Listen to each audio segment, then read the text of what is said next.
Hello, everyone, and welcome back to the Covenant Cast. I'm Zach. And I'm Steven, and we are giving away a lot of things today. We're announcing the winners for our subscriber giveaways, so stay tuned for that. We've also got some news from some of the big games that we're covering recently, and even maybe a little bit about that new Magic the Gathering Amazon distribution thing. And we're going to do our best for this not to turn into an entire podcast about Warhammer Champions.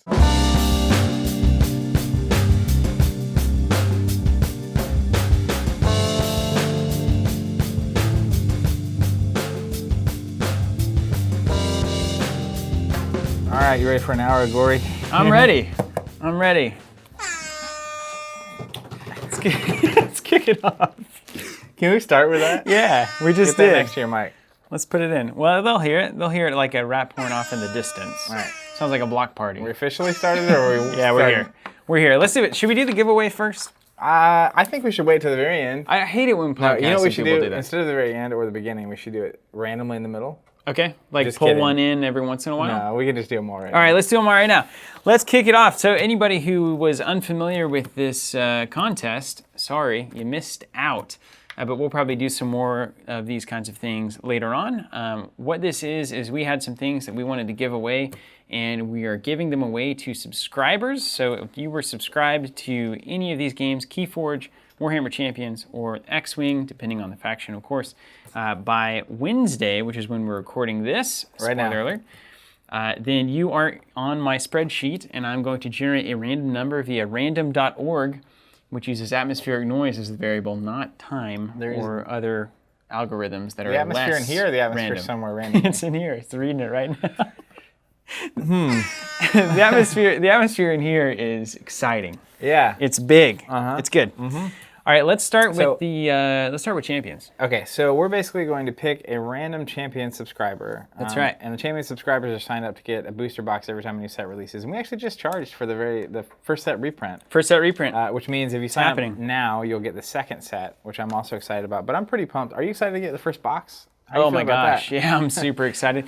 Although that's the thing is I've seen all the cards on the app. You've used most of them, I yeah. played a lot of them. I've used most of them, but I definitely am keen to the idea of having a difference between my physical and digital deck. I like digital is great because I can totally explore everything. You can do the whole like min-maxed craziness. I'm even going to start exploring like Death and maybe some other factions just to play them because I think that Nonsense. does make me a better player. And it's easier to do. It's so hard to do when you have to have a physical collection for everything.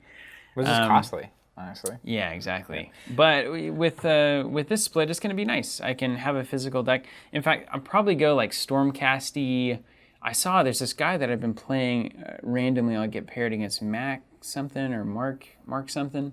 Max something, Mark something. The casual games in Champions, and has a deck that's awesome that I love that I can almost beat every time, like 1 or 2 damage away every time. It's a Stormcast, all prevention all the time deck. It's like Just all doesn't let you do damage. all the prevention stuff and then all the healing stuff as well. That sounds annoying. And yeah, it's crazy because I'll be like literally 1 damage short of ending it, and then it will swing. Well, yeah, you can just like gain health back and stop you from doing damage. It's and all of a crazy. sudden- I'll be at like 4, he'll be at 1, and then I won't be, or he'll be at like 6, and I can do 5, but I can't ever push it through. It hurts. All right, so we're gonna give something away. How are we doing this? Let's get away. So I've got all of the subscribers here on a spreadsheet. I'm going to generate a random number. Everybody has a number randomly assigned to them in the spreadsheet, and then I'm going to click the random number button. It's going to generate a random number, and then that number is going to correspond to somebody on my sheet. Okay, Does that make sense? we're in. That's not that's a fine way of doing it, right? So now you're just gonna randomize. And then this I'm is going to- Warhammer Champions. You're gonna get this order coin. This is from the Founders Pack. From the Founders Packs, a metal order. There are, faction from coin. what we know, there were 1,000 Founders Packs. So 1 in 1,000. 1 in 1,000. And then I'm going to hit this horn so We have an air hard. horn ready. I should have brought a real air horn. All right, here we go. They're so loud. They are so That would probably cause serious damage to Yeah. everybody in the building. Hey, so you All gotta right, you make ready? Can you count sacrifice. it down? 3, 2, 1, and then I'm going to start horning. All right, give me the 3, 2, 1. Sorry, I got caught off guard there. 3, 2, 1. All right. You're trying to generate a number. 17 All right, is number the number. 17. Who we And got? that is Matt Uhrich. Matt Uhrich, congratulations. Hit me with it. There it is. We need confetti going. Hopefully we can edit that in. Yeah, let me Just turn this kidding. up. I Don't need this spend time louder. doing that. Sometimes it goes off a little. All right, horn on. All right, so this is the order coin here. So Matt, I'm going to be reaching out to you directly, and then we'll get your shipping address and we'll make it happen. So you know what's going on. So we remember. Yeah. We can always rewatch the cast. Yeah. Who would do that? I'll make a list here. Those so Matt, nonsensical people. Champions coin. Congratulations. And thanks for subscribing. Honestly. Yeah, that's right. I'm super pumped about Champions, and the fact that we already have people subscribing is great. It's awesome. Yeah, that really, and especially with we just got the learning series up, so that's been great to let people know what's going on. And it's been so when it first launched the video, it was certainly less trending less in terms of like views and popularity than some of the other learning series have done in the past. But now it's kind of blown up. Yeah, it's like slowly picking up. Yeah, people are figuring it out. I think we've said it before, but like not Keyforge. I'm just looking at Keyforge here. Champions to me seems like the most successful game that nobody's ever heard about. Exactly. Yeah, that's how we're defining it. A ton of people that watch the show and watch our live streams and stuff who hadn't heard about it. If you haven't checked it out already, we do have the Learning Champions series up on the website and on YouTube. And even just the first 15-minute video gives you everything you need to know to kind of check it out. It is maybe, if I had to pick one game right now to recommend for people to try out, period, that's the one it's got to be. I mean, I think it's worth getting your eyes on it. They're doing some really cool stuff, and we're all really obsessed with it, which is why I mentioned at the top of the show, we're going to try to not make this a Champions podcast. So speaking of not Champions, do you want to give away some conversion kits? Sure. Let's do the conversion kits. We'll save Keyforge for the end. We have a subscription for every faction in Star Wars X-Wing. So if you sign up for the Imperial faction, we'll send you all the Imperial stuff as it releases. You don't have to keep up with pre-orders or release schedules or all that kind of stuff. So we are going to be giving away a conversion kit from the first 3 factions to someone who is currently subscribed to that faction. And let's start with the Rebels. I was going to say. Let's start with the Rebels. Zach, count me down. You mean the villains, the terrorists. All right, 3, 2, 1. All right, and we have a number, and that corresponds to David Oon. David Oon. David Oon. You're the Oon. I'm reaching out to you. Congratulations, David. Rebel conversion kit coming your way. We'll touch base. And thank you very much for subscribing. All right. Without all of you, we wouldn't be here doing this. Rebels. Nailed it. You want to do Scum next? Save the best for last? Sure. We can do Scum next. All right, here's the next number. I'm going to have to put in the correct things. All right, Zach, we've got the Scum and Villainy conversion kit going to a Scum and Villainy subscriber. Count it down. 27, who else is 26. No, I'm just kidding. 3, let's get horn crew in here. 1. Yes, just have an army of horns in the background. We have Alex. Of course, it's a hard name. Gauweiler. I can't see it. Alex, congratulations. Thank you as well for subscribing. Your name is now bolded. We will be in touch with you to get you a conversion kit. Yeah. I feel like this has to be made into a GIF. Steven just it's slamming a GIF, on the air horn. Yeah, like my favorite kind of peanut butter. We got the party crew in the house now. All right, let's do it. Let's get the Empire. All right, Imperial, the greatest faction of all factions ever. All right, let me get the right number. All right, there's that. You ready? Give it to me. Okay, Galactic Empire conversion kit going to a lucky subscriber. Premature you don't horn. hit the air horn. Yeah, that's a premature horn there. All right, 3, 2, 1. You got a number? We've got the number, and this is going to... It'd be great if it was me. Charlie Wheeler. Boom. Charlie, thank you so much for subscribing. Hear it for Charlie.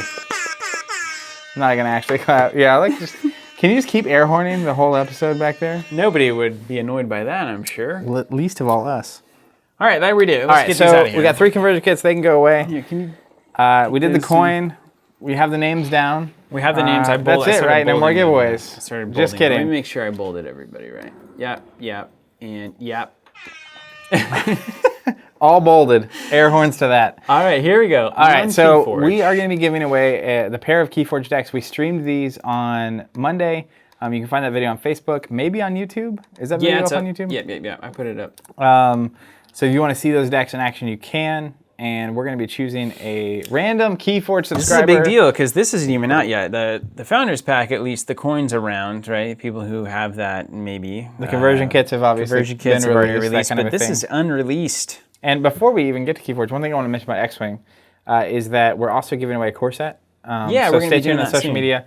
We're going to have anyone that plays the game or anyone watching that thinks someone else should be playing, tag their friends, and we're going to be sending a core set to someone new to hopefully get them to try out the game. Fly? We got a fly going on in here. Do you see that? Is that? I don't know if I got it or not. I was close. You got it. You got to try. All right, Keyforge crew, let's get this done. You ready? This is people are so amped about this. I've been getting messages from people who I'm amped. I wish I could play with these decks. They're again. offering me a lot of things to make sure that their name is picked, which I'm not going to do. Yeah, Sorry. that could get weird. All right, so ready. All right, I'm going to pull up the number early, but I'm not going to look at who it is yet. What happens if it's me? Well, okay, well, if it's you, then I guess we're just That would be redo so it. funny. It's just like, here you go. All right. You ready? Zach, give it to me. I will read the name accordingly. Okay. I really don't know why I'm 3, 2, 1-ing. Well, because I'll we do can it. party horn on time. 3, 2, Keyforge winner is 1. Nik Magill. Boom. Nik Magill. Magill.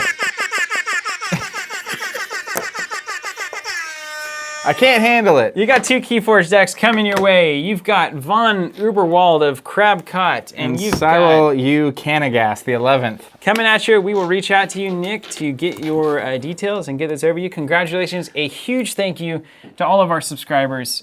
We absolutely love you, and we hope that you're enjoying the service if you've been a part of it. If it's your first time, can't wait to hear and see what you think. So enjoy your things. Seriously. This is great.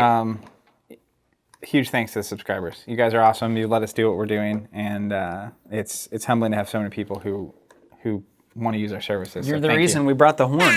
That's right. We brought the horn. I'm going to keep that horn here. All right. Just in case. When you make a really great point or something. All right, let's talk about Transformers for a second. So Transformers releases on Friday. All right. The first set of Transformers coming out, street date on Friday. Everything I've seen, spoiled from the first set, is more interesting than everything in the starter. So a little backstory there. We got the Autobot starter at Gen Con. We got 2 of them. Our first demo, you weren't impressed by. Then No, it was fine. Like, the game is fine. It's just it's like you can't have Autobots versus Autobots. Of all the companies, of all the institutions who have been doing this since the 90s, they think that they can get away with just having an Autobot starter? I mean, the thing about it is, like, except for the people that got the starters at Gen Con, most people don't have the game yet, and they're going to get it on Friday with a booster box. Well, is there going to be I mean, the thing is, though, it's still a problem, right? Because, like, if you're a new player 2 months from now, and it's like, what should I buy?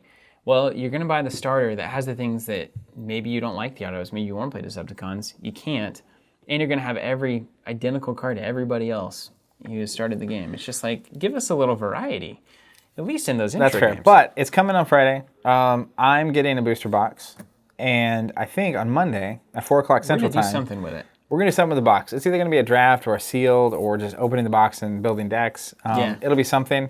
But that is definitely a game that it's very easy. I mean, I felt the first time I played it similar to how I felt when I played Destiny early on, which is like, this is fun, but it's like pretty simple, and like, I don't know if there's enough here. So I'm most curious to get the box to see if I feel like it's got legs or not. It all is about this first set. Yeah. It all comes down to this first set. We will see. And like I said, every card I've seen preview from the first set is so cool. Yeah, you have So like the Dinobots, cool. you have the spaceship Martian thing. I don't know where they're going to go from here, right? I mean, Well, how many there's bots do so we have? much Transformers. Is there really? So They probably had different versions too.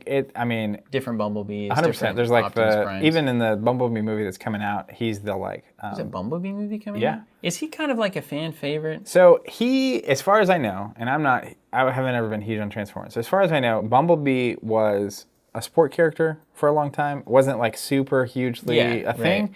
Then when the new Transformers movie came out, the first one, Bumblebee was the main That's character's right. like car and friend, right? Like Shia LaBeouf's, I forget his actual name in the movie. I forgot entirely about this. Is the Michael Bay movies everyone kind of either loves or hates. Well, right? I think the first Transformers was a very good movie. Everyone after that has been not good. Right. And it's just very over the top, a lot of effects, a lot of crazy action in your face, etc. But I think, as far as I know, the popularity of Bumblebee, because before that it was just Optimus Prime, right? Right. And like Starscream was big, and Megatron and stuff. Yeah. But Bumblebee, I think, popularized with the movies. But they're doing a movie with Bumblebee, and I think it's set in like the 80s.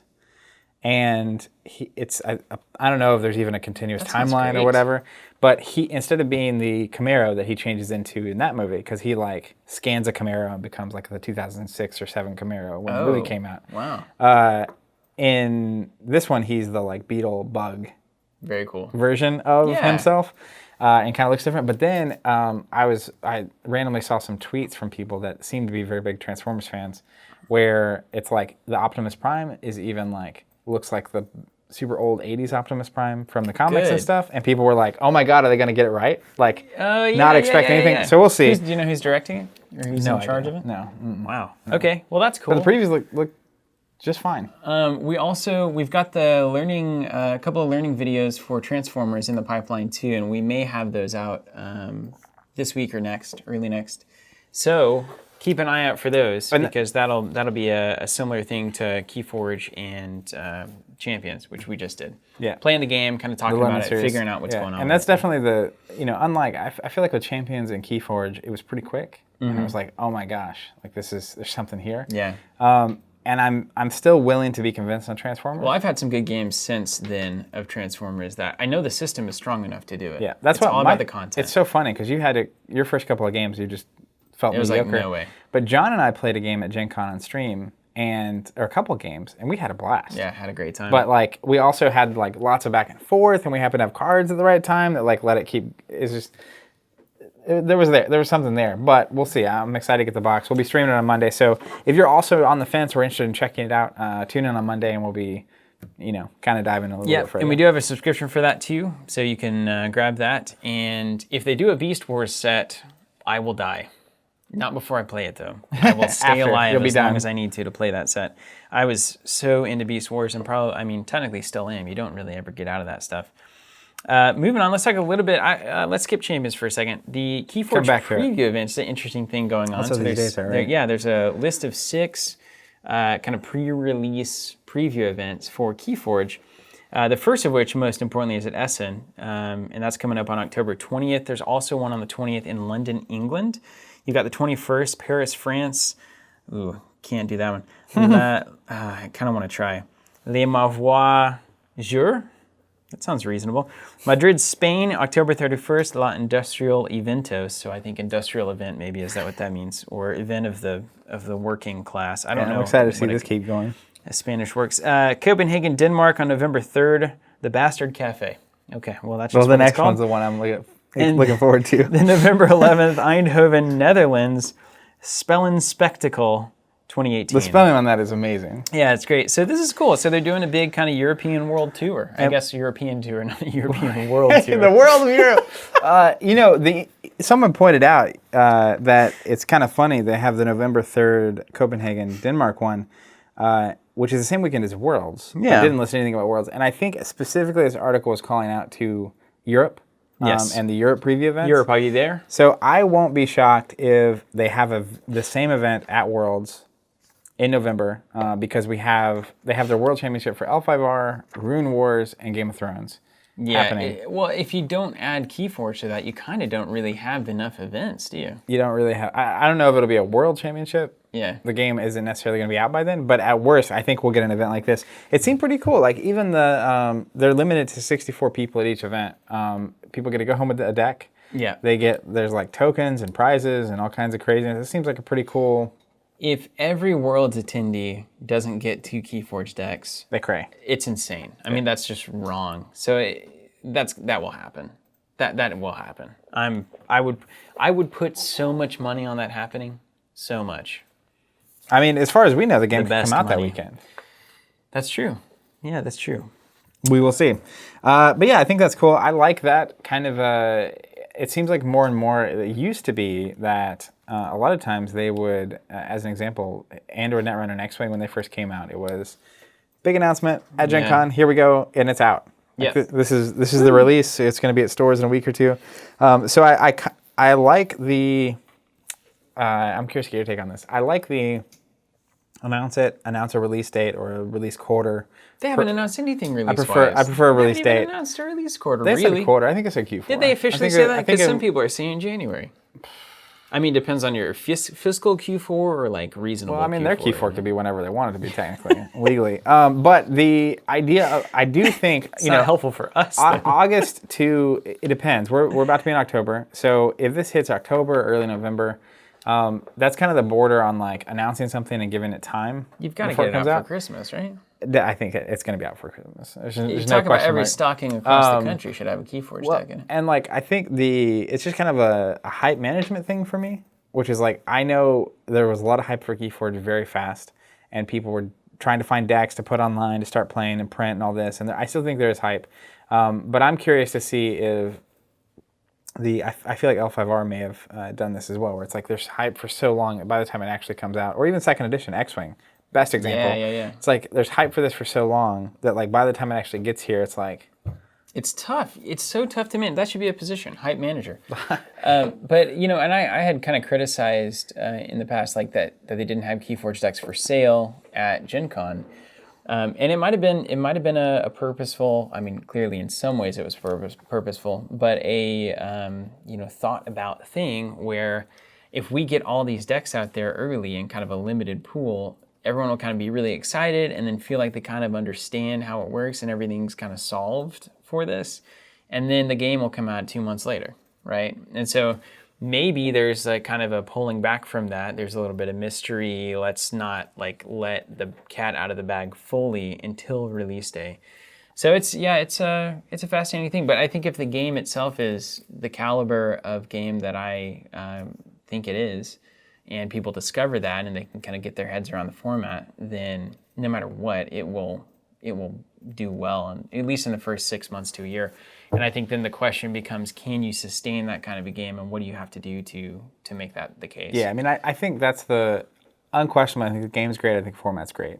And so and it's Richard Garfield, and FFG has an audience as well. So unquestionably, the first handful of sets to me are going to do very well. Yeah. Right. Whatever they decide to release, however often, I think that's going to do well. Big questions. I like seeing. We talked about it on the stream, but they had an event at Alliance, which is one of the distributors. Someone posted a picture of a pamphlet that was passed out that showed some of the formats, and people are already starting to, and I think this is what's good about giving time with Keyforge. Everyone assumes everything they've ever known about card games going in. Sure. And those expectations are kind of being adjusted, just in terms of balance and power. And some decks are going to be too good. And it's like, well, maybe play kind of stuff. But which is a weird concept. What I'm curious about is like, I have a feeling that this is going to fundamentally change, or it's going to create a whole new perception on how this is supposed to go and how games are supposed to go. Mm-hmm. And like looking 6, 12, 18 months down the road, right, where it's like you can buy a deck, you can play them against each other, but you can't mix the first set with the fifth set. And it's like, is it the case that people just buy and then maybe don't buy set 5, right? We haven't had a game like that. Like most expandable games I've played, like Thrones or Destiny or X-Wing, you kind of keep buying. It's necessary, right? Because there's new cards, new tools, and if you don't have the latest tech, as it were, you're just kind of handicapping yourself in the deck building process. But that just doesn't apply here, right? Shouldn't apply. But if and this is my prediction. We need a sound effect for the predictor meter. There's just an air horn. But my prediction, just knowing what we know at this point, is I think the most popular format is going to be sealed. Mm-hmm. Show up, buy one deck, you play that at your local store or your local bar or with your friends or whatever. You buy 4 decks, you guys just hang out and play. And then you do it again the next week or a month later or a quarter later or when a new set comes out. And I think if that experience is enjoyable enough, and the discovery process and understanding the deck and seeing the new cards and finding the new artifacts and all that kind of stuff, that game could go on for an extremely long time. And then you could get the new set. And what it seems like is happening is this Crucible universe is being set up as essentially a catch-all for anything that might exist. We can put anything we want in here. Absolutely anything. So you could do the Element set with your various things. That could be a Crucible thing easily. You could you could go anywhere, right? You could do anything. I mean, you could technically, and I mean, it would be very cheeky to do this, but like to bring in Arkham stuff for a set. Sure. And it's like, look, these Arkham things made their way to the Crucible, and here's the, like these That weird is Cthulhu cheeky, monsters but came to the Crucible, and we got to fight him here now, like that kind of thing. every theme ever can be explored. Yeah. From dragons to ghosts to ghouls to zombies to you name it, right? Yeah. But that's where like if the experience of that is good enough, I think that people will keep coming back to the well every time you put a new set out to play in sealed or to buy a new deck or to buy 5 new decks. Yeah. But it does have to be so good that like let's say you have 40 decks across the first 10 decks a set for the first 4 sets. It's like, do you keep? I think so. I think it's does a it happen? discovery game ultimately. Yeah. Yeah. I think you'd at least buy a couple of decks to see the new cards and check it out. So yeah, if they can really make it about the discovery of the new set and really make you curious about what can possibly be in here, what kind of deck you might get, I think that'll succeed. I see a strong future for it ultimately. Let's talk about Champions real quick. So you played some ranked games, from what I understand. I didn't realize that ranked was live. I was looking at the thing, it said September 24th, and I was like, well, they dropped the ball on this a little bit. I guess I'll just keep playing casual. You got to update the app. Well, and it was a weird thing where like normally when you update an app, you go into the app store and it says this app needs updated. Yeah. Do it. Not the case. Yeah. So, and I saw someone randomly post about this on, I think it was Reddit maybe. Okay. But basically, if you go to the app store and search for Warhammer Champions again, you already have the app installed. And you click, normally it says installed or whatever, or open. Like you can open it on your phone, but it says update instead. So you hit update, it updates your app, and then ranked works. So it doesn't tell us automatically to do that. No. Okay, that was the confusing part. That's a crazy thing. So people need to know this. So if you're a Champions, you got the app. You I don't know why that was was happening, but it does. You update it, you can play ranked. The way ranked works is you have to play 5 games. It's your placement games. That determines like where you start in the tiered system. There's gold, silver, and bronze. There's tier 1, 2, and 3 inside of each of those. Interesting. And I'm gonna explore that. You win games or lose games, and you basically earn points or lose points. And if you earn enough points, you go up to the next tier, and then you're playing people in that tier. Yeah. Okay. So that makes sense. Yeah. So there's basically just essentially 9 tiers of play. And I think it's like I was in the middle of the silver tier 3. I went 4-1 and went silver tier 3, whatever that means. And I lost my first 2 games. And there's a little bar, and I was like in the middle, and then I was like halfway there. So you went 4-1 on like your placement test, basically, yeah. And then you got hosed. Eric Wainwright went 5-0, and he was silver 2. Okay. So I think silver 2 is like silver 1 or 2 is probably as high as you can get just off placement. But I think there's like probably like 7 or 8 games inside of a tier. So if you lost 7 if you're at the top of a tier, you could lose 7 or 8 in a row, and then you'd be bumped down. Okay, that's cool. So you're constantly fighting for a new position. Yeah, but if you basically win as much as you lose, you'd stay where you're at, which is kind of cool because it's like you know, if you're at the worst tier and you're actually way better than that, then you'll win most of your games and you'll level up. But that will continue until the point where you can't win more than half your games. Yeah, where the skill cap is. I like that. Which is interesting. Instead of it just being like you're number 8 in the world. Like, la-di-da-di. Very fascinating. Now, you had some, you were telling me about it earlier. First of all, we do have the Learning Series for Champions that is online now, so you can check that out. Check our website for that if you are still curious about playing and you haven't jumped in yet. The game is happening. We've charged for the first set reprint for subscribers. We've got Saga sets means we're getting our box ready to go. And then we've got Saga sets for set 2 will go up at some point, likely. And then we've also got subscriptions have flipped to set 2. So if you already had set 1, but you are interested in the subscription, which is just us charging you and sending you a box at the lowest price for free shipping, then that is now available for set 2. So you can sign up and that'll happen. And we don't have any info at all on set 2 yet. Right, we don't know anything. Which is... we don't even know the size of the set. We don't know the theme. We don't know anything about it. Yeah, but that's one of the nice things where it's like I know the first set came out at Gen Con and sold out immediately, but you don't know when they're going to announce it, when pre-orders are going to go up everywhere, or how much supply there's going to be. So if you just don't want to mess with it, you can just sign up and be done. There it is. On the subscription. Now, so you played your ranked games. What happened? So this is crazy. One, there's a lot of orcs out there. Destruction's super good. It's like the Django Veers of the first set. I totally agree, which is just this like high damage curve, spiky deck that if you don't know how to deal with it, it just wins games. And there's two games out of 10 that it'll just win and you can't do anything about. Even if you know how to deal with it. Even if you know how to deal with it. And then anyways, if you don't know what you're doing, they can easily win 89% of their games. But once, Django Veers as an example, once people start figuring it out, they start winning half their games, which isn't better than doing anything else. When right? you win, you feel strong. You do feel You know, strong. you're like, I'm Strong. unstoppable. But so 3 of my 5 games were against Destruction. And the 2 funny things. The last game, I was playing against Destruction, and I'd played my previous 2 games against Destruction, so I was just like, I'm tired of Destruction here. And I went 1-1 against the 2 before that. The last game, we're playing super, super close, but it comes down to, I have a spell in play where if I do damage to myself, I do extra damage to them. I play a spell that does damage to me, but does a bunch of damage to him, and they're at 8, and I'm at 2.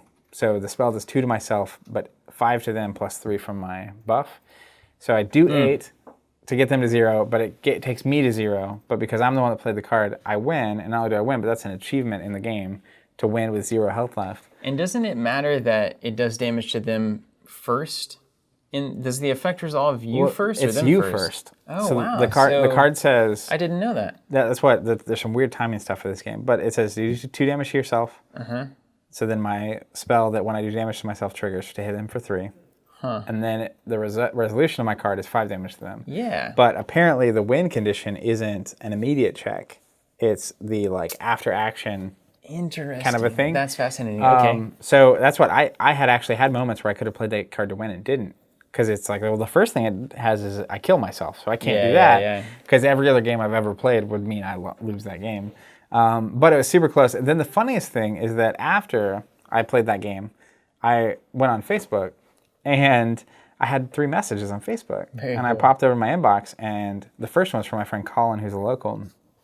And he said, good game, with a screenshot of that last game. I was like, oh man, that's awesome. So I was cool. just playing against my friend in a grinder of a game. And then the other 2 messages were literally from 2 other people that I know that I had played in my 5 games, which is super funny.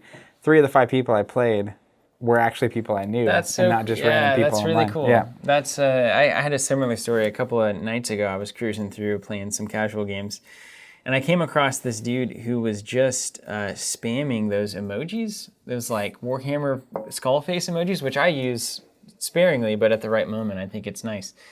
And just spamming them, just crying faces and so you're playing each other and he's spamming them. Well, yeah, I was like, what's this guy on about? And then so I started spamming him because it's like, well, I guess that's the game that we're playing. And then was playing some weird orkiness, but was doing very well and ultimately won the game. And then Jonathan, my brother, texted me and was like, yo, that was crazy mash. It's a good game. And I was like, oh my gosh, that was you. I had no idea. That's so amazing because your username is your username on everything. Yeah. I'll probably change it to my actual name. I like the idea of people knowing and being able to reach That's out. what and being when I was playing, I had no idea I was playing against people I knew because their usernames are you know, Chaos Master 87 or exactly. Destruction and Death 912. Yeah. But so we friended each other. My name is just Zach Bunn. Which is my name. Yeah. And so they obviously know who it is, which is really funny. But yeah, that's... so we friended each other, and then I proceeded to rematch and win 2 in a row. So I at least got some revenge victory. on him. Yeah. Once I knew what he was up That's to. great. I'm glad that he got one on you, though. Yeah, totally. And did last night as well. I always lose the first one. That's my secret. The old torpedo. Yeah, it's like in pool, whenever you're sharking somebody. That's right. It's like, let's put $20 on it. Yeah, it's like, I'll lose, that way you'll play me 5 more. Let's get into Destiny a little bit. So we're almost out of Across the Galaxy Saga sets. That's worth noting. So we've only got a few left. So if you want one, you got to jump on that right now. This is maybe one of the most... So everyone that listens regularly or watches regularly, I'm a huge Destiny fan. Yeah. No. Star Wars fan first, Destiny huge fan Star Wars second. fan, whole life. Destiny fan second. Yeah. But this is one of the weirder seasons of a game. It's strange. And I played the Star Wars LCG. Hype management, man. I played the Star Wars LCG, which had, in the first 18 months, 2 6-month periods. This is an LCG, mind you, which is the once-a-month release brand. Living is the... Yeah, anyways, the LCG had 2 6-month periods with no releases during the first 18 months. Which is enough. Actually, hold on, wait. Yeah, I've got a way better. There's a better sound. That's right. We got a soundboard on this episode. It's great. I wanted this forever. That's how you kill a game, right? Out the gate. That stunted the growth horribly. But with Destiny, the weird thing is they did this late June thing where they were like, hey, next set's coming out. Surprise. Next week. And then it came out the week of 4th of July. Okay, so the set comes out, and that was supposed to be here in May. It was apparently delayed for I'm resisting some my unknown sad reason. trombone right now. Yeah, so that came out, and I was like, all right, great. We have a new set, new cards. This is great. There's etc. Then they immediately followed that up with Store Championship season, which is normally a like 3 or 4 month thing in like a 6 to 7 week period. So they crunched it. So, and Store Championships is the one that basically, if your store applies, it's probably going to get it. Yeah. There were, I think, over 500 Store Championships in a 7 week period. Which sounds great. And a whole bunch of those events had 30 plus players. Like there was a huge turnout in all kinds of places, right? So you have a new set, you have this big championship every weekend. There's, on average, I mean, you're talking like 50 plus Store Championships every weekend. Like That's a lot. that's one a state. That's a lot. I remember the weekend of our Store Championship, that weekend there were, I think, 6 in a 4 mile radius. 4 mile. Say what? Yeah, Destiny Central, what up? No, in a 4 hour radius, 4 or 5 hours. So like we have Dallas and we have St. Louis, and we have Kansas City, and we have Oklahoma City, and there was one in Bartlesville, and it's just like so many everywhere. But combined with that, one of the more popular decks that won Gen Con was also buried in there. The deck that won that was a Mill deck. Right. And so Mill went from like 1% of the decks you saw to like 30%. Yeah. Not so much that But why like. do people do that? Well, I hate Mill, so I don't know. But I do hate Mill. I was of gonna course back off of it, and course. then I decided not to. It's very hateable. Yeah, well, it's one thing if you beat me. I'm not gonna go into that. That's a podcast. I swear to you, why do games create situations where somebody doesn't play the same game as the other person? It makes no sense. Yeah. I will rail on that forever. Let's do a podcast about that. All right, we'll do a Why Mill's Bad podcast. Not even just but, like alternate win conditions are bad. So I can get into even that. in Netrunner, I could get behind that. Yeah, I mean, why? You score points. Like, Yeah, just let's make score it about the points. Anyways, so the weird thing is that Star Wars Destiny launches way back December 2016. Fire, can't get enough. Eventually gets enough. Tournament seasons, games going well. Balance of the Force, better than ever. Legacies is great. Balance of the Force, Legacies is great, et cetera, et cetera. They just keep repeating, right? Way of the Force, great. And then nothing. Yeah. So they also Just randomly, completely here's nothing. another thing, and I don't know what's going on, but a couple weeks before, so they put out the set July 4th, then like a week and a half, 2 weeks later, it's just like a random day. You're kind of expecting it to be at Gen Con, but the next It wasn't. It wasn't Gen Con. It was like a couple alert. weeks before. It was just like it was Yeah. it was just like I lost my train of thought. Oh, they just like, hey, the next set's coming across the galaxy. Here's some spoilers, by the way, and that's great. They look great. People get excited, but now nothing. So I think that was like middle of July, and I think they were at Nova like early September with some preview decks. So we got a couple more spoilers from there, but we're going on almost 2 months of. There's got to be a system for this. Wait, it's right? past 2 months.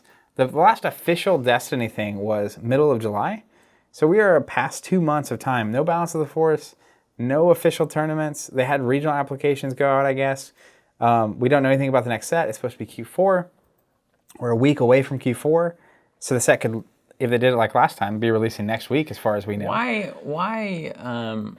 does this happen? I don't know. I don't either. All right, moving on. No, I think I don't know what's going on. I don't know if it's Gen Con was busy, and again, with Keyforge coming out, with everything is happening. It's like Q4 is the big quarter. And September is usually a pretty quiet time.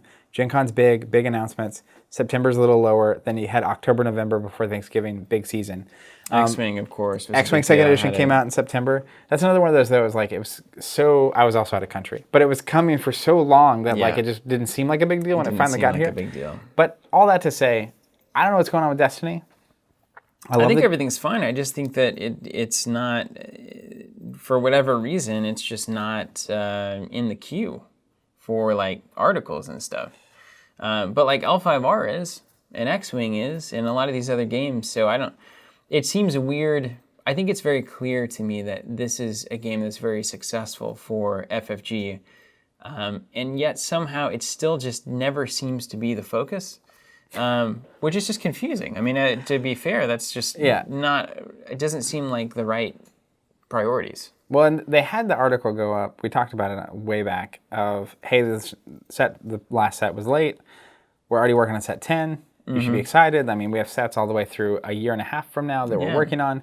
More of that. Tell us about it. But it's like, I mean, you're seeing these articles about like Rune Wars and fiction for Keyforge, and then like just zip about Destiny. So one of two things is probably happening. Either there's something really big in the works. Yeah. Or they just got really busy. And I swear what's going to happen if that's the case is that sometime in the next 2 weeks, the preview train's going to start. And there's going to be like a 4 to 6 week period where people don't think they make anything except Destiny. Yeah, that's probably true. Yeah, it's interesting. And maybe that's effective. Maybe they determine that's the best way to do it. I do think this is the first, is this Jeremy's hand mainly at work here? I think as far as we know, the last set that Lucas, who's the original like designer of the game, had any hand in it all was set 5. All right, so we'll say it was Lucas's fault for Mill getting so strong, and now we'll get to set 6. Which just blame it all on Lucas, balance of the force. I do feel like Lucas kind of liked Mill more than most people. Oh, he did. Also, let's talk about Arkham real quick. So we've got some things coming for Arkham in October that I'm personally amped about. What's an Arkham announcement? We recorded that today.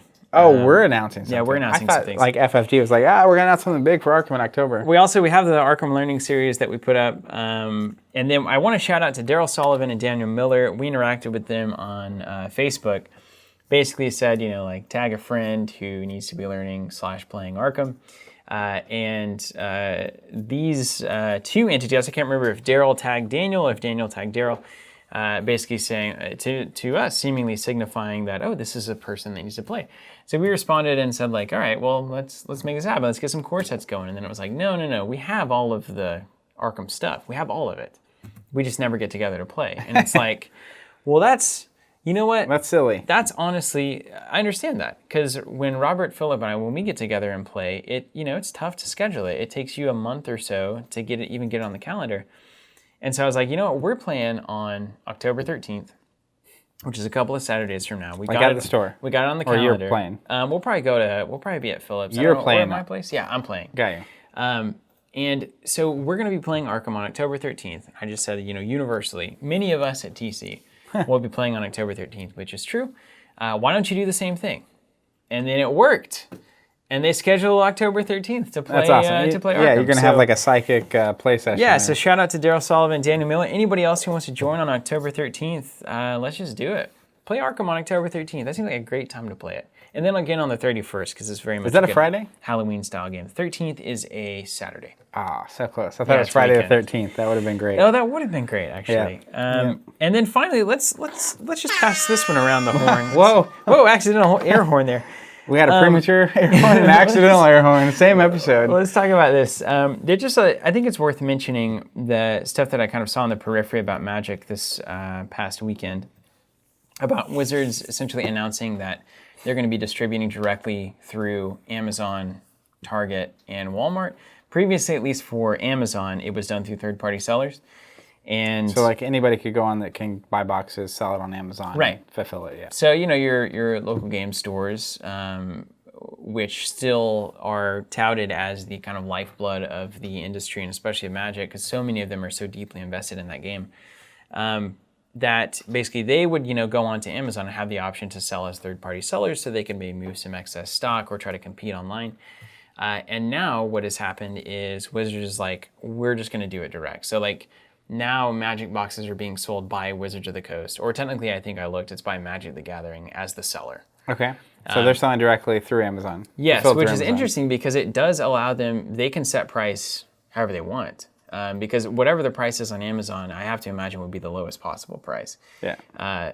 Because anybody else trying to match that price through a distributor, discount is going to lose all margin. Well, and then it probably also comes with like free Prime shipping. Correct. So classic. It's tough, right? And it's one of these developments that is kind of small, but its context, that what it means in the long term is actually pretty significant. And I don't know that it's necessarily a bad thing. Sure. But it's certainly something that is notable that has happened. This is, I think it's fair to say the biggest game that has shaped the industry in the past decade. And so the moves that they're making do signal things and the way that things might be changing in the future. So what's happened is they're distributing direct through Amazon, and then they're also distributing, I think I've heard, like selling directly online through Target and Walmart as well. So they, the announcement, the press release it's pretty well written. I mean, it's about as good as you could do it, where it's basically saying everybody was buying booster boxes from Amazon, Target, and Walmart. And what was happening, especially in Amazon, the third-party sellers, is, you can't guarantee the quality. So like you could have sellers that are disingenuous, you could have sellers that have pre-opened and tried to weigh packs, or whatever it is that people do, weird stuff.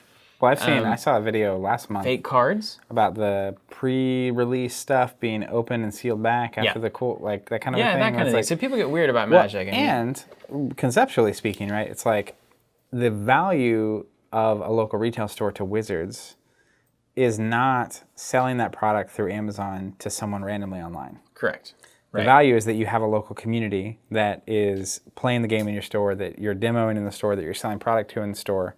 Yeah. And so like also kind of making the statement that, well, if you're going to sell this online to a random customer who you don't know through Amazon, we're going to do it instead. Yeah. Like that does make sense where it's like, that's not what you're there for. You are selling it through Amazon. We're like, and it's a little different when you have online retailers versus like an Amazon seller, because it's like with Amazon, if Amazon is marketing it and fulfilling it.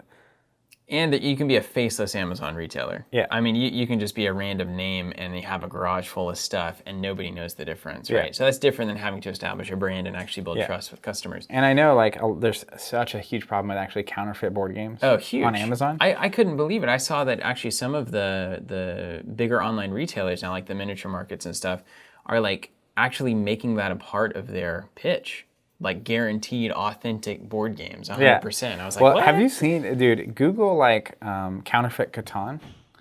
It's so good. That's a big problem. I remember talking to somebody. Funny. I think it's being Googled right over there. Well, I talked to somebody about how that was, they thought they were losing hundreds of thousands of dollars a year off counterfeiting. Yeah, just basically like companies in China or in other countries will buy it, scan it in, print off way cheaper components and stuff, and it's like on Amazon, they show the real thing, and then it's like it gets there, and it's like... Yeah, I don't know. It's not as good, obviously, but there's some hilarious examples of it. So the Magic thing is pitched as like, this is where the customers are, and we want to better serve them on the platforms they're already buying on. Yeah. The concern, of course, is that it makes more people buy from those platforms because the boxes are cheaper. Your local retailers have to go through a number of middlemen to get the product that direct sales don't have to do to Amazon. And so they're never going to be able to sell a box as cheap, which means their local player base, even though they might play at the store, will begin to buy online. Yeah, well, and that's in the article, right? They at least are verbally saying this. So their actions, we'll see if it stacks up in the next decade. But how valuable the local retailer is for what the local retailer is doing. But at the same time, it's like they were mentioning basically like a very limited supply going to these platforms, and the goal isn't to get people that are buying it in stores right now to go online as much as it's people that are already buying online. We just want to sell to them. Yeah, and that's how they pitch it. But the thing we know about the market is like market forces don't care about your intent. Yeah. I mean, it doesn't matter what your goal is, right? It's like, is it cheaper? Do I already have a Prime account? Is it guaranteed to be authentic because it's from Magic and box prices have gone down now because of this thing? It's like, well, okay. And it seemingly local retailers are paying the same price as they always have. Yeah. So it's an interesting development, I think. Does it create more players in the long term is questionable. If you have greater access and people in the Walmart or Target or whatever that don't have a local game store around can get access to the product in an easier way, play at their kitchen table, have a good time with it, ultimately sell more product, which means Wizards continues to make it and continues to support it.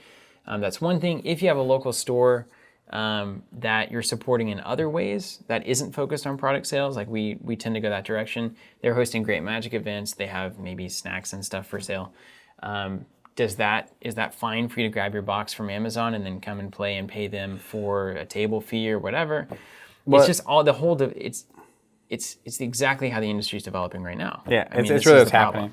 But I think that's where there's a fine line between if you go to one extreme, which is. From the article, it sounded like they were going to have a limited supply available. Yeah, it said like 2,500 or something. Which is nothing in the Magic supply chain. So if you can't, like, if you went to the extreme and they only sold on Amazon online, right, and no store could buy it anymore, I do think they would sell less product than they're selling right now. Oh, certainly. By having all the retailers doing it. So there's a fine line between because what they see is people, after a set comes out, all the the retailers with extra boxes are listing them on Amazon just to move them. Yeah. And it's like, hey, we're not giving you a discount on this product to sell it for us so that you can just sell this online. Yeah.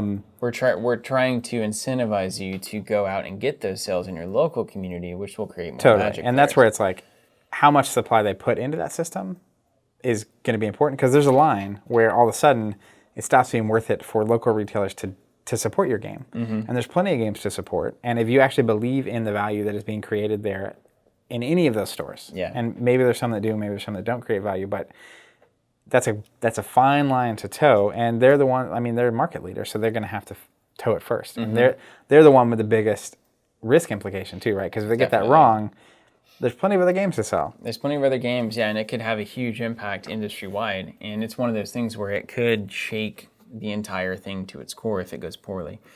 And it will take a while to discover that. Yep. Truly. And that's strange. But, you know, there's quite a big difference, and I think this is the argument that people are keen to make. There's a big difference between having your first experience with something like Magic the Gathering in a positive local store community, which many of them are, and some local stores are not great. So, like, that's also a part of the equation. But if you're in a good local store environment and you crack your first starter and you have somebody there who can teach you how to play, you can create make a friend immediately there. And then as new sets come out, they can walk you through how collectible games work, and they genuinely care about giving you cards to start. That's different than getting your first taste of Magic with maybe a friend and a starter deck that you bought off of Amazon, and you kind of figure it out and you're like, okay, that's cool, I get it. And then you move on, right? It doesn't become a part of your life.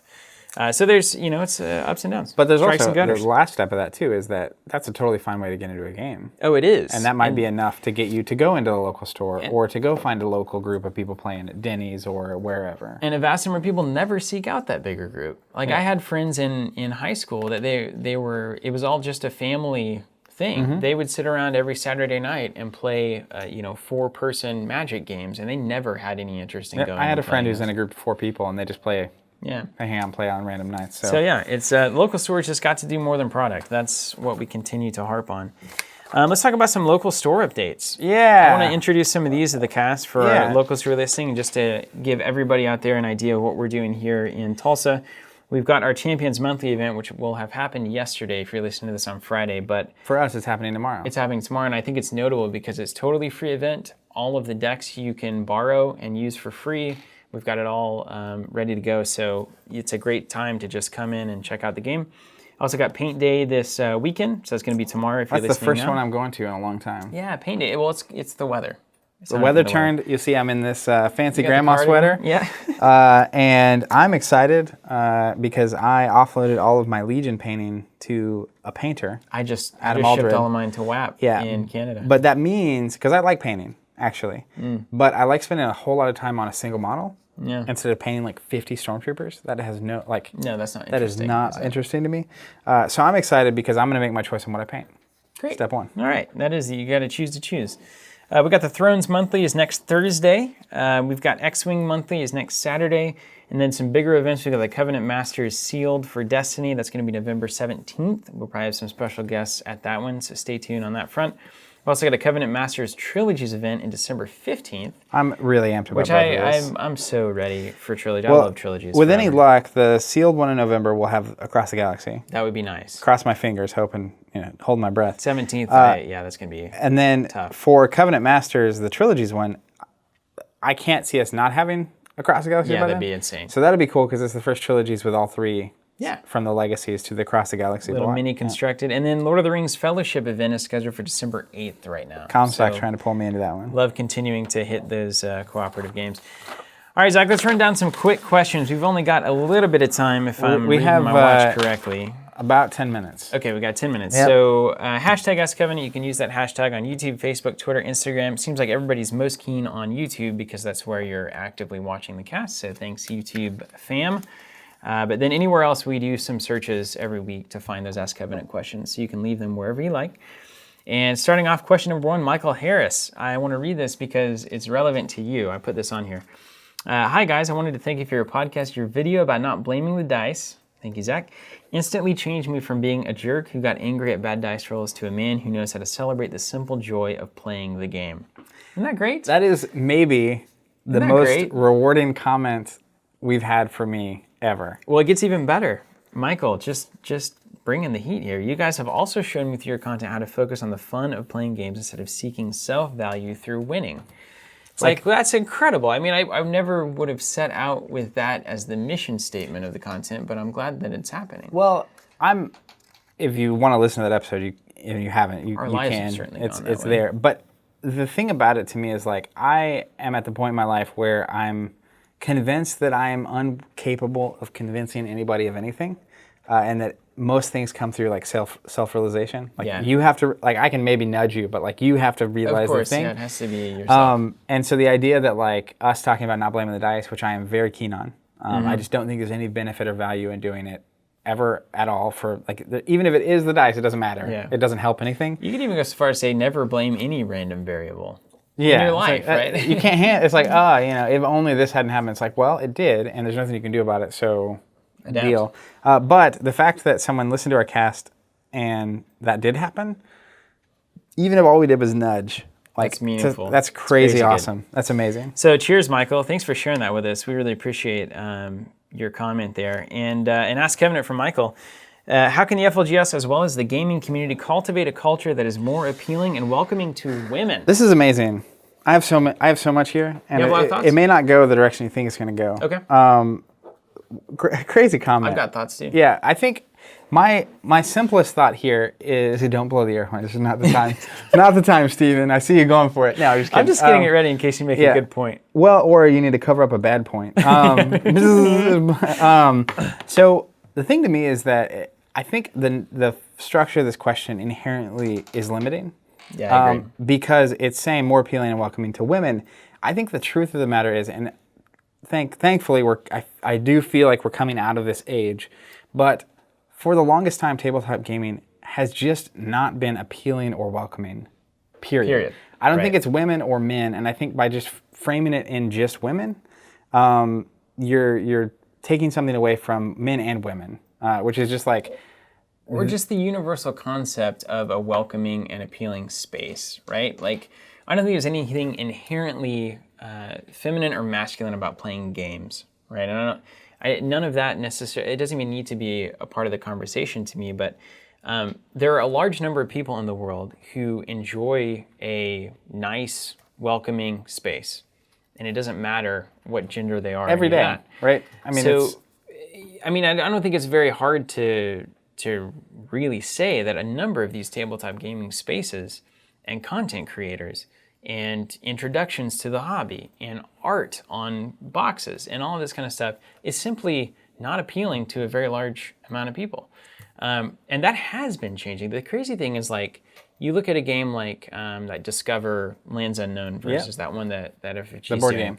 The unique board and game. all the way to like games like Tokaido, like the things that started catching our attention, these nicer boxes. Honestly, even something like Keyforge, which is inherent, like step one is like so many of the early games, right? From Warhammer to Magic, which are two big games. It, right? It's this like epic, like we're fighting and there's death and fire it's this and winning thing. Yeah. And it's like, that's just honestly not what, it was a huge revelation for me because when I was very young, it's like Pokemon, right? And the whole game of Pokemon is like being the best, catching them all, like that kind of a thing. To the card game of Pokemon, to Dragon Ball when I was a kid. It's like, big world championship fighting thing. It's like, it's this whole thing. It's like I was just built and everything. I look back, wrestling. It's like, big championship belt, right? It's like, I was like 5 watching wrestling with my grandpa. And like, but the point is that whole system is built to appeal to me. Mm-hmm. And you assume, and part of growing up is like, I think you just assume that it's the same for other people. Mm-hmm. You must like this too, right? Yeah, it's like, this is obvious. Everyone wants the big championship with the gold belt at the end, which is why we have a World Championship Team Covenant belt. But the truth is that most people don't. Yeah. Right? And it's like, most people do want an appealing, relaxing, enjoyable experience. And the thing we need to do to make it more appealing and welcoming, period, is to focus on that and not on really everything has been the focus for 20, 25, 30, 35 years in this industry. It's very simple stuff. Open up the space, get rid of a lot of the products that are just sitting around. And be welcoming. Be welcoming, have nice staff, have knowledgeable staff, have a space that's approachable and that people can have the experience they want to have in that space, right? Like whatever game you want to play, like you're free to play it. And if you want to have your Warhammer battle on the table, you're totally welcome to do that and we want you here. And if you want to play a round of Catan, you're totally welcome and want you here. People will figure out what they want to do with games. You just have to make it available. And I think that was a huge revelation for us as well as a company, which is like forever we only sold and talked about and created content, offered subscriptions and products for games that we thought were worth playing. We were just obsessed, yeah. Yeah, and that's fine. I mean, you do what you're passionate about, but like at the same time, it's like we realize that's not welcoming. Yeah. It's like the moment we say this is what's allowed and this is what's not allowed, you're inherently starting to not be welcoming across the board. So there's still a long way to go, but I think inherently games are for everybody, and they're fun and enjoyable, and the environment and space around them should be fun and enjoyable and welcoming. And so it's just anything you need to do to make sure that it is fun and welcoming and enjoyable, period. Do it. All right, Aaron Lamb and Brown Loaf. Oh, gosh. Great name downtown. We've got questions. two very similar questions. I'll read Aaron's first. What are your thoughts on the re-release of Monster Apocalypse? Also, thanks for introducing me to Warhammer Champions. It's the first card game that's got me excited since I stopped liking Card Fight Vanguard. Also it's awesome got me to hear. exciting too. And then the Loaf. Thanks for another great episode. I'd also love to see some live Arkham, especially if it was a whole campaign. That would be awesome if we could do that. So we could follow the evolution of your decks and storylines. Ask Kevin, are you guys at all tempted to check out the re-release of Monster Apocalypse? So we've gotten a couple of Ask Covenants around this, and now we've got enough that we're just going to answer. I mean, so here's the deal for me. That bridge was burned a long time ago. I have, I'd say, almost none respect for Privateer Press and no interest in what they're doing. So that's it. I mean, that's where it goes. I mean, I'm interested in that. I think it's a very questionable business decision for them, where they're already appealing to the market that wants to put miniatures together, paint them, and put them on a table for a long epic game. And now they're introducing a game that's the exact same experience with monsters. And so I think they're missing what was appealing about a lot of the original Monpoc was that I didn't have to put together or paint, and I could roll out a board and start playing and not have this whole terrain thing happening. So, yeah, well, and that's, I think we played and loved Monster Apocalypse for a lot of time, made a lot of friends, had a great community around that game. And that's what's, not only did they, they switched from pre-painted, pre-assembled miniatures to assemble, and it makes sense from a this is what you're good at standpoint. Yeah, they make a lot of probably miniatures got that the way. factory to do it or whatever. But at the same time, it's like, for me, that one of the reasons I got in, and one of the reasons I, besides Star Wars, got into X-Wing, was that it was pre-painted, pre-assembled. And so without that, I mean, it's kind of a questionable, objectively speaking, and not from the Burnt Bridge level, but just like objectively questionable decisions. But then they also switched from like 1v1 monster to 2 monster period format, from what I understand, which as a player who, we used to have that format as well back in the old day, not appealing. Not as fun. It's I guess it's just more, it's just crazy. I don't know. If you want a bigger, longer lasting, big war game ish with monsters, I get it. But at the same time, I'm kind of surprised that they decided to do what they did. But if you're into it, we hope you love it. Hope you have a good time with it. And then Winton McKay asked Kevin, where can I get Keyforge and when? And this is a common question. That's why we put it on here. I live in Australia. My local game store won't be stocking any. How do you go about convincing someone to get into Keyforge with you? So the first one, where can I get it and when? So you can get this a lot of places. If your store is not stocking it, we have subscriptions up. You can sign up. We'll send it to you whenever it comes out. And we're expecting it Q4, which I think is like November-ish. Before Thanksgiving, Christmas would be my guess. Q4 is when it's coming out. The great thing about Keyforge, when you're convincing someone to get into Keyforge with you, my plan is I'm buying one subscription, which is a display of 12 decks. It's, I think, $96. If you're internationally, you're going to have to pay shipping on top of that. But it's 12 decks. And so I'm going to open it up, keep the decks I want to keep. I'm going to trade some decks to try to get more of the house combinations I like. And then I'm planning on giving some decks away. Because they're so cheap, there's people that I've wanted to introduce to tabletop gaming for a long time. this is kind of perfect. It's like I show up, have some decks, I'm like, hey, I'll show you how to play this game. It could be at Thanksgiving, Christmas, you know, that kind of thing. And then it's just like, oh, you can keep these 2 decks. I'll see you later. Yeah. And it's like, that's, you know, like with Destiny right now, if I really want to introduce someone, I need about like 2 2-player starters. Yeah. And it's like, it's $60. Yeah. Or I can spend 20 on 2 decks for Keyforge and they're ready to go. So I think this is a great game to share with people. And I think also you'd be surprised who can get into a game like this. So don't self-limit before, you know, it's time to really make that decision, because there's a number of people that I have introduced to games that I would consider very complex and wouldn't immediately have thought they'd be interested in, that they took to immediately. So yeah, just don't assume that somebody might not be interested in the complexity level of game that Keyforge is.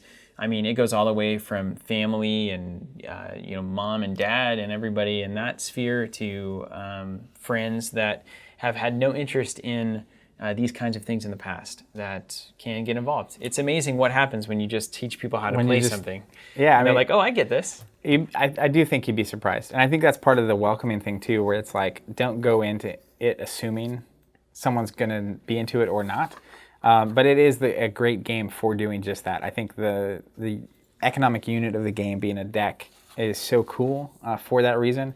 So I just grab a display in one way or another and start teaching people. There we go. Yeah. All right, well, let's move on to the question of the week. Zach, do you have anything? I've got one. All right, let me know this. Don't literally hit me. I actually want to know from all you guys listening and watching, what do you think about, if you get a chance, go search it out and look at the Wizards distribution via Amazon. You can read the press release from Wizards. That's a good. We can probably add a link to the description. Yeah, let's add a link. That's a good bit of context to have.